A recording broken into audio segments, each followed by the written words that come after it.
మహబూబ్ నగర్ జిల్లా చిన్న చింతకుంట మండల పరిధిలోని బస్టాండ్ కూడలిలో స్థానిక ఎస్ఐ పలు వాహనాలను తనిఖీ నిర్వహించారు. నెంబర్ ప్లేట్లు లేని బండ్లు నడపరాదు, చిన్న పిల్లలకు వాహనాలు ఇవ్వరాదని తల్లిదండ్రులు యువకులకు ఎస్ఐ ఆర్ శేఖర్ అవగాహన కల్పించారు. ఈ కార్యక్రమంలో సిబ్బంది పాల్గొన్నారు. కోసం అంటే ఇప్పుడు ఒక మనిషి అనక పేరు ఉంటది, అందరి పేరు ఉన్నాయి కదా. ఎందుకోసం పేర్లు అవసరం? రేపన్నా నువ్వు ఏడైనా పోయినావు, ఏమైనా చేసినావు, లేకపోతే ఎన్నేమన్నా చేసారు అంటే ఏం చేయాలి?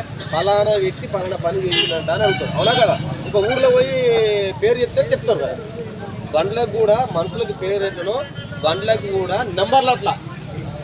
రేపటి నాడు ఎవడన్నా బండిని ఉపయోగించి చెడ్డ పనులు చేసిరనుకోండి, గంజాయి అమ్మడమో లేకపోతే పోతావు అని గుద్దిపోవడమో చేసిరనుకోండి, బండి నెంబర్ ఉంటే మనం పట్టుకోవచ్చు, అవునా కదా? ఆ బండి నెంబర్ కొట్టడానికి అడ్రస్ మొత్తం వస్తుంది. వాడు ఎవడు, ఏం కదా, ఇంటి నెంబర్ ఎంత, మన ఫోన్ నెంబర్ అన్నీ వస్తాయి కదా. మనం పట్టుకురావచ్చు, ఏడో ఉన్నా కూడా పట్టుకురావచ్చు. అదే ఒకవేళ బండికి నెంబర్ లేకపోతే పట్టుకుంటామా? సాధ్యమవుతుందా? కాదు. అందుకోసమే బండికి ఖచ్చితంగా నెంబర్లు ఉండాలి. మీరు మీరు అనుకుంటారు కానీ ఏదో ఏముందిలే చాలని కోసమే అదే అనుకుంటారు కానీ బండి నెంబర్ చాలా ఇంపార్టెంట్. ఇట్లా చాలా